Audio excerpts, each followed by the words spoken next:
अनन्या जी, अनन्या जी, अनन्या जी। हाँ? अरे आप तो अनन्या नहीं है, माफ कर दीजिए बहन जी। बहन जी? मैं तुम्हें बहन जी लगती हूँ? नहीं नहीं नहीं, सॉरी सॉरी।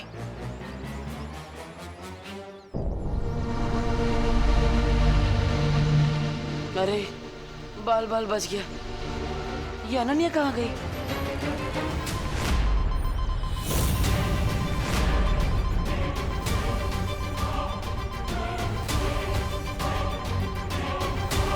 ये क्या है? ये पेड़ों पर फल जैसे दिखने वाली चीज क्या है?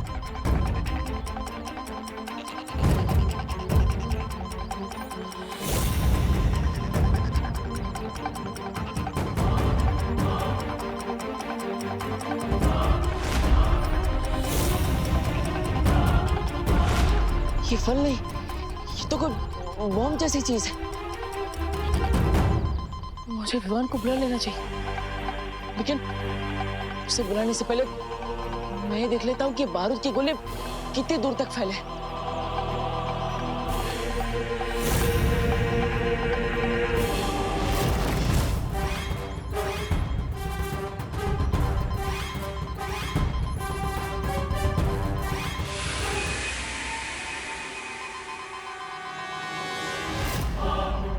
ये बॉम्ब तो बहुत दूर तक फैले हुए हैं।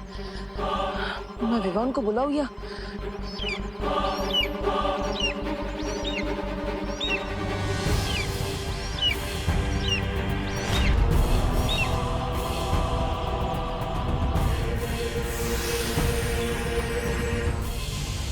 ये ये ये परिंदे की परछाई की वजह से लोग फ्रीज क्यों हो रहे हैं?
चिड़ी मार, तुम यहाँ?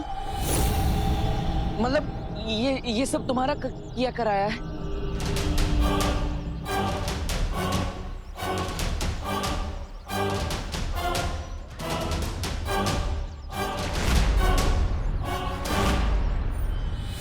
भयमार नाम है मेरा,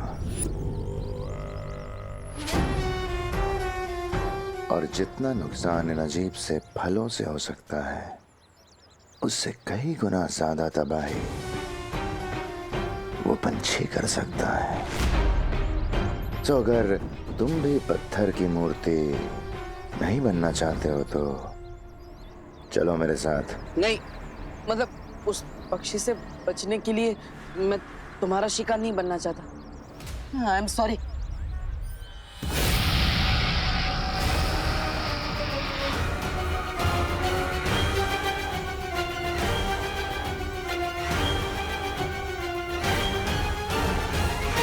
अगर शिकार नहीं बनना चाहते तो मेहमान बन के चलो।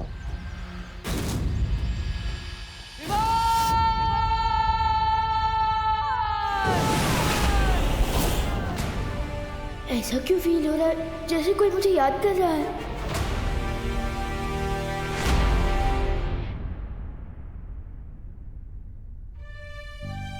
पापा जी, कहीं मैंने गलती तो नहीं कर दी? देवू की बहनों से उसकी जिम्मेदारी लेकर? बिल्कुल नहीं बहू। अगर इस वक्त देबू को पता चलता है कि वो हमारे परिवार का हिस्सा नहीं है तो उसे बहुत झटका लग सकता है। तुम फिक्र मत करो, भगवान सब ठीक कर देगा। पापा जी, ये विवान और देवू पता नहीं कहाँ रह गए। सब्जी और राशन लेने भेजा था मैंने उन्हें, अभी तक नहीं आए हैं। अजीब बात है, मैं इतनी दूर वीर लोग से घूम कर। हाँ मम्मी, आया। सामान लेने मुंबई से बाहर गया था क्या?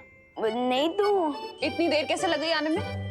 वो देवू भैया की वजह से मम्मी। देवू भैया है इतने स्वीट कि भारत नगर के सारे लोग उनके फैन हो चुके हैं।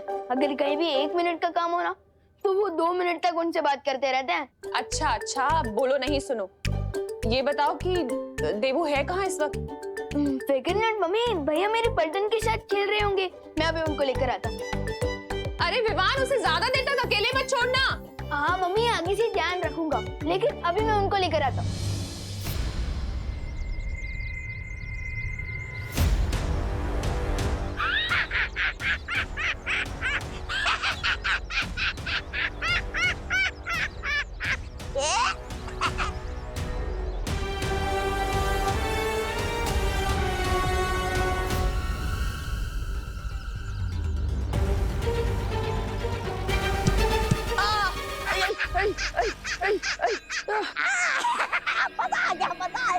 थोड़ी तो शर्म करो हाफ टिकट।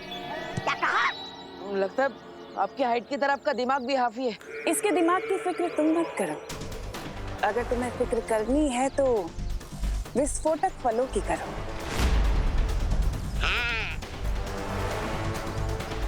बहरानी, नन्ही उंगली की कसम, जब इस बालवीर को पकड़ ही लिया है तो इंतजार किस बात का? आज इसकी जिंदगी का वो कर देते हैं, समापन समारोह। मेरे नादान जब्दाली, मैंने इसे यहाँ पर इसलिए थोड़ी ना बुलाया कि मैं इसे मार सकूं। मैं चाहती तो इसे मार सकती थी, उसे यहाँ लाने की जरूरत क्या थी? इसे यहाँ लाने का मकसद सिर्फ ये है कि मुझे ये पता करना है इसकी शक्तियां सचमुच जा चुकी हैं या फिर ये कोई नाटक कर रहा है। और क्या यही है नकाबपोश भी? अरे ओ, मुझे जाने दो। देखो, मुझे राशन लेकर घर पर जाना है, माँ इंतजार कर रही है। अगर लेट हो गया तो खाना नहीं मिलेगा आज। प्लीज मुझे जान दो, प्लीज।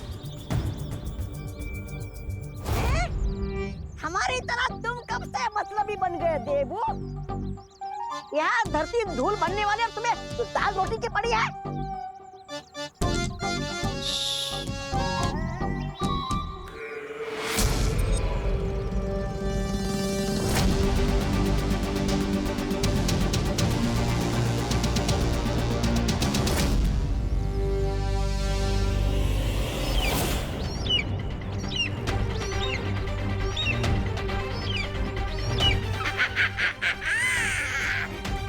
गया गया।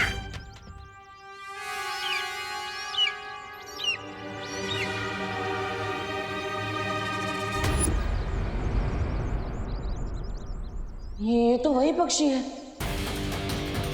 यहाँ पे इस पक्षी की गर्दन टूटेगी और वहां पर तिम्नासा की सांसों की डोर।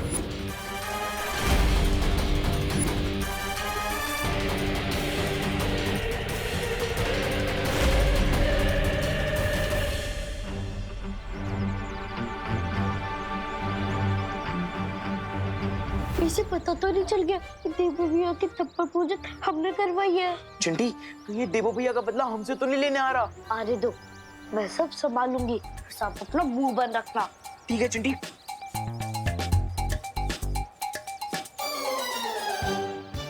हाय विवान। हमें कुछ नहीं पता, हमने कुछ नहीं किया है। इसका मतलब तुमने डेफिनेटली कुछ किया है और तुम्हें जरूर कुछ पता है। जल्दी बताओ, क्या पता है तुम्हें? हाँ? कि मार्केट वाले बस स्टैंड के पास देवू भैया की जम के मरम्मत हो रही है। क्या? देवू भैया? आई चिंटी, मारती मत। अरे चुप रहे, रुको बात तारा। ये क्या कर दिया आपने? अरे मेरी बात तो सुन चिंटी, तू चिंता मत कर। मेरी स्मार्ट सोच ने विवान को पता ही नहीं चलने दिया कि देवू भैया की वाइट वॉशिंग हमने करवाई है। लेकिन मार्केट वाले बस स्टैंड पहुंच के तो उसे पता ही चल जाएगा कि देबू भैया को गुलाब देके हमने भेजा था। ओह नो चिंटी, ये तो मेरी स्मार्ट सोच में आया ही नहीं। तुम्हें कैसे पता इस निशाचर पक्षी के बारे में, अगर तुम्हारी याददाश्त जा चुकी है तो? मैं तो उस पक्षी की बात कर रहा था जिसकी परछाई से लोग मूर्ति बन रहे हैं। आप कौन सा पक्षी के बारे में कह रही है? आचार पक्षी?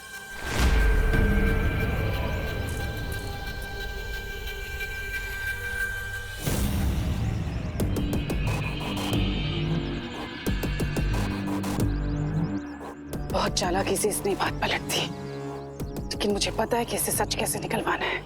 ध्यान से तन्नासा, कभी कभी चालाकी पे बेवकूफी भारी पड़ जाती है। फिक्र मत करो मेहमान, निशाचर पक्षी को मारना इतना आसान नहीं है, और ये सिर्फ इंसानों को मूर्ति बनाने से बेहतर भी बहुत सारे काम जानता है।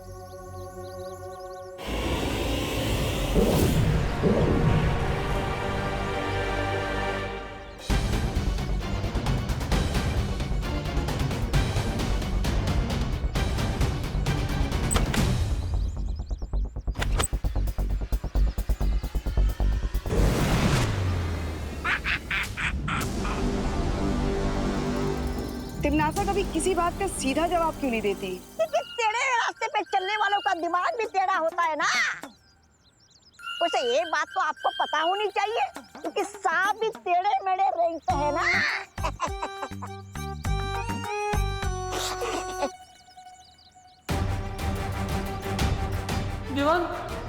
दीवान कहाँ हो तुम?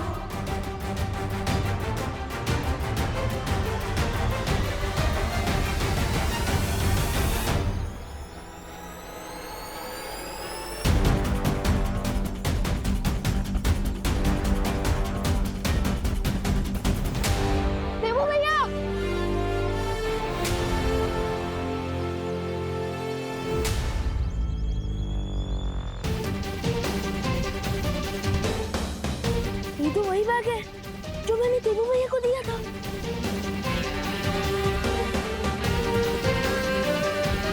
देबू भैया, देबू भैया, देबू भैया कहाँ? इनसे पूछता हूँ। अंकल क्या आपने किसी भैया को जाते हुए देखा है? गोल चश्मे पहनते हैं। अंकल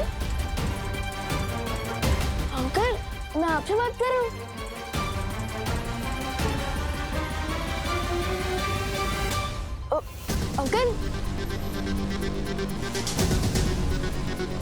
अंकल क्या आप मुझे सुन पा रहे हैं? मैं आपसे बात कर रहा हूँ। भैया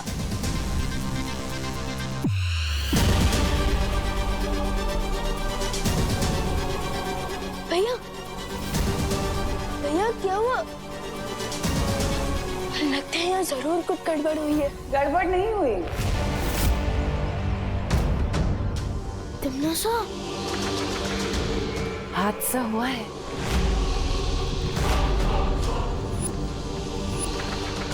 क्या है ना विवान, मैंने तुम्हारे देवू भैया को अगवा कर लिया है, और यही नहीं, तुम्हारी पूरी पृथ्वी को भी खतरे में डाल दिया है। जरा अपनी नजर इधर उधर भी दौड़ा लो।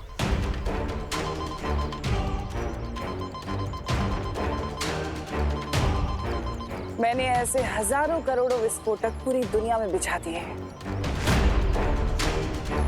लेकिन अगर तुम इस चक्रव्यूह से बाहर आना चाहते हो तो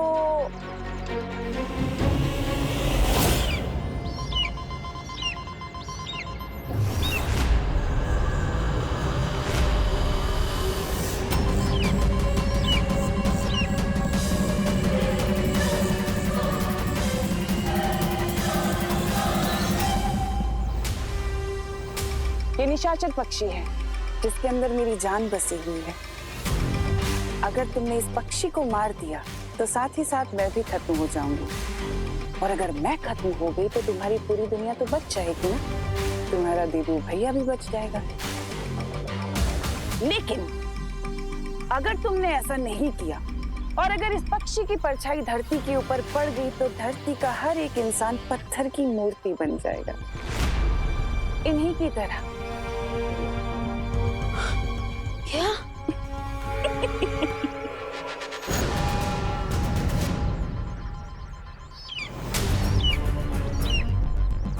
क्या सोच रहे हो विवान? देबू की जान बचाओगे, दुनिया की जान बचाओगे, या उस निशाचर पक्षी की जान लोगे?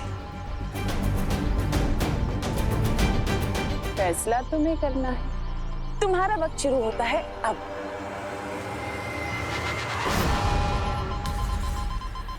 सिर्फ 30 मिनट?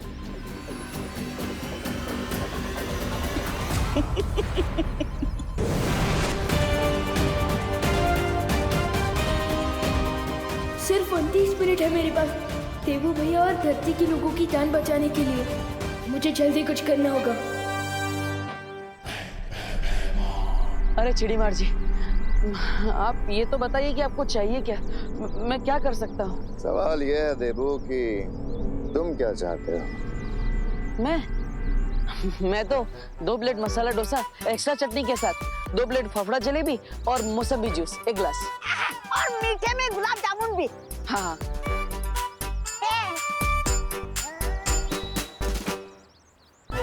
ये सब मिलेगा क्या? मिलेगा ना, जरूर मिलेगा। पर उससे पहले मुझे तुम्हें एक राज की बात बतानी है। राज? ये निशाचर पक्षी जानते हो ना, इसमें तिम्नासा की जान अटकी हुई है। अगर तुम इसे मार दो तो तिम्नासा भी खत्म। पर आप ये सब मुझे क्यों बता रहे हैं? तिम्नासा के मरने से तो फायदा आपको होगा, तो फिर मैं क्या कर सकता हूँ इसमें? क्योंकि उसे सिर्फ बालवीर मार सकता है। अपना देवू होने का नाटक बंद करो और बालवीर होने का मकसद पूरा करो।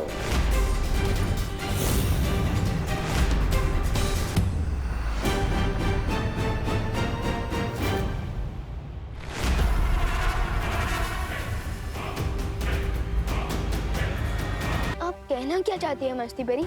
हो सकता है कि तिम्नासा तुम्हें भटकाने की कोशिश कर रही हो कि पहले देबू को बचाया जाए या तिम्नासा की जान ली जाए या फिर वो बॉम्ब डिफ्यूज किया जाए। मेरे दिमाग में कोई कंफ्यूजन नहीं है और इस समय मेरे लिए तिम्नासा की जान लेने से ज्यादा इम्पोर्टेंट है देबू भैया की जान बचाना और उन जहरीले बॉम्ब को डिफ्यूज करना। ठीक है विवान, लेकिन ये बताओ कि तुम्हारी आगे की योजना क्या है? सिंपल प्लान है। आप लोग धरती पर जाकर बॉम्ब को डिफ्यूज कीजिए और मैं जाकर देबू भैया को फ्री कराता हूँ। चलो प्रियो। रुको, तुमने जो परियों को काम सौंपा है वो तो ठीक है, लेकिन देबू को बचाने से पहले तुम जाकर उस निशाचर पक्षी को मारो।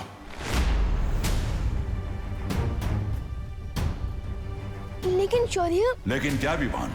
सोचो, अगर तुमने उस निशाचर पक्षी को मार दिया तो इस संसार को तिम्नासा की क्रूरता और उसकी बुराई से हमेशा के लिए मुक्ति मिल जाएगी। और बालवीर के तौर पर तुम्हारा यही असली मकसद है। बालवीर का मकसद मैं कैसे पूरा कर सकता हूँ? मैं थोड़ी ना बालवीर हूँ। अब बताइए ना हाफ टिकट जी, मैं बालवीर थोड़ी ना हूँ। अरे और कितना नाटक करोगे तुम देबू? हमें पता है तुम ही बालवीर हो और तुम ही नकाबपोश हो। इसलिए कह रहा हूँ तिम्नासा के आने से पहले मिला लो मुझसे हाथ।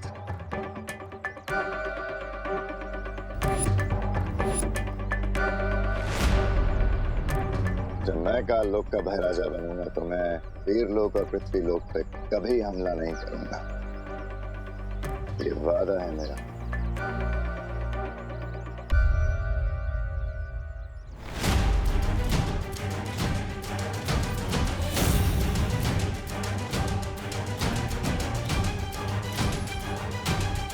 अब हाथ मिलाने के लिए हाथ तो खोलना पड़ेगा।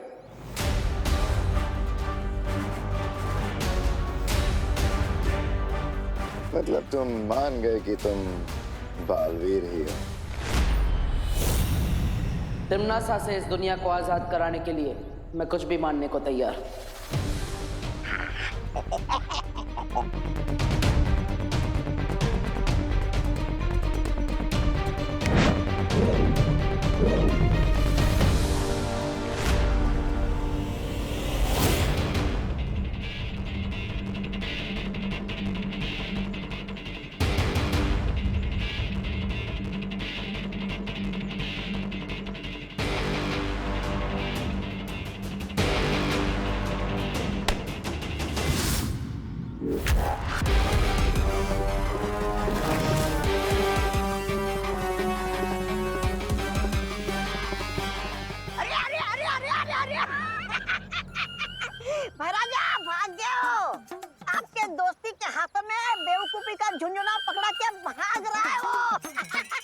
ले ली ना तुम लोगों की फिरकी।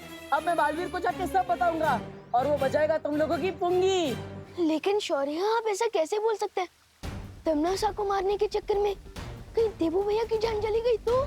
मुझे यकीन है कि अगर देबू की याददाश्त बाकी होती तो वो अपनी इच्छा से इस दुनिया के 700 करोड़ जिंदगियों को बचाने के लिए अपनी जान की बाजी लगाने को तैयार हो जाता। शौर्य, किसी बेगुनाह की जान लेकर जीतना ये तो हमारी सोच नहीं है, काल लोक वालों की है। मैंने फैसला कर लिया है कि लड़ाई जीतने के लिए अगर नियम तोड़ने भी पड़े तो हिचकिचाना नहीं चाहिए। शौर्य बिल्कुल अलग बिहेव कर रहे हैं। कहीं इसके पीछे कोई हिंट तो नहीं है जो हम समझ नहीं पा रहे हैं। अब सिर्फ 22 पलों का समय बाकी है, इसलिए जाओ और जैसा मैं बोल रहा हूं वैसा करो।